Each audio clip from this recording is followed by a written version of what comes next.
Napasmado ang bunganga. Beep, beep, beep, beep, beep. Ang tagalupa na viral ang mukha. Bip, bip, bip, bip, bip. Bumibip, bip, bip, bip, bip, bip, bip, bip, bip, bip, bip na ba? Ang lahat. Martian. Beep, beep, beep, beep. Enrico Pañero. Bip, bip, bip, bip, bip. Beep, beep, beep, Bip, bip, bip, bip, bip.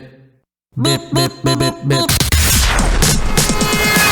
Kikilaok! Kikilaok! Beep, beep, beep, beep, beep. Ito na ang 101.1 Yes FM Balitang Oy, ayan. Napapansin nyo ba, Martian, no, mga yes friend, na umuulan-ulan na ngayon? Ay, oo, bumabahan na nga eh. Bumabaha na. Bumabaha na nga. So, eto mga yes friend, ano, ang slightly good news, no, dahil sa mainit talaga ang nararamdaman nating panahon, pero mapapadalas na raw ang pag-uulan. Anong good news niyan? Di ba sabihin, lalamig-lamig naman ang panahon.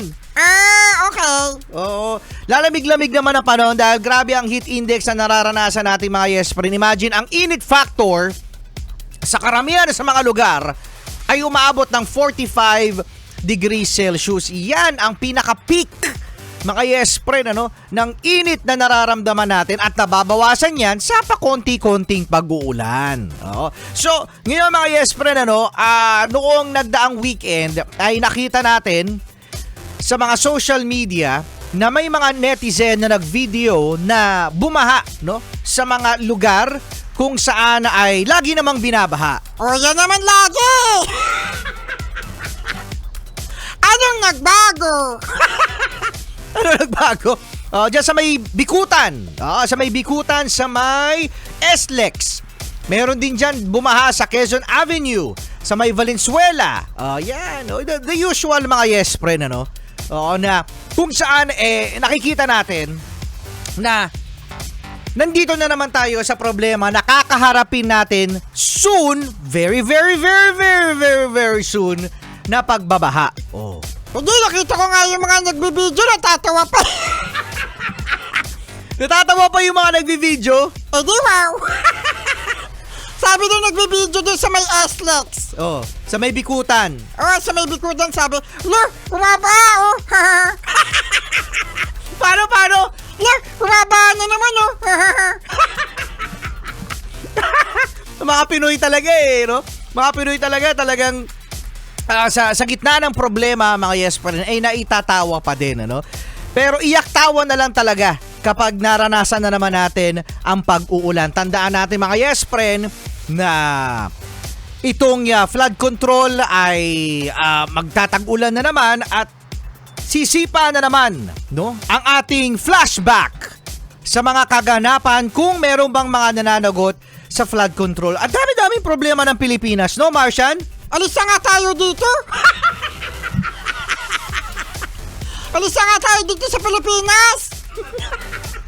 Saan ka pupunta? Di sa dahig. Sa daig! Ako na lang.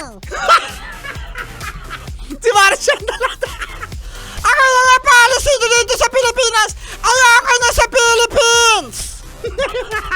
Ayaw na raw ni Martian sa Pilipinas. Bakit si ano? Bakit si Senador Bato de la Rosa ayaw sa dahig? Oo nga. Ayaw sa dahig ni Senador de la Rosa. Wala daw kasing local permit. Wala daw kasing local na warrant. Yun ang hinihintay. Ikaw, Martian. Dali sabihin mo. NBI! NBI, nandito ako! Ayoko na sa Pilipinas! Huliin niyo na ako! Huli na! Grabe naman yan, Martian, ano? Siya, ito pa rin po ating solid cute morning. Kasama pa rin Enrico Pañero. Hindi ganyan! Paano? Solid cute morning! Kasama din my son! Dad! Hitayin mo ako!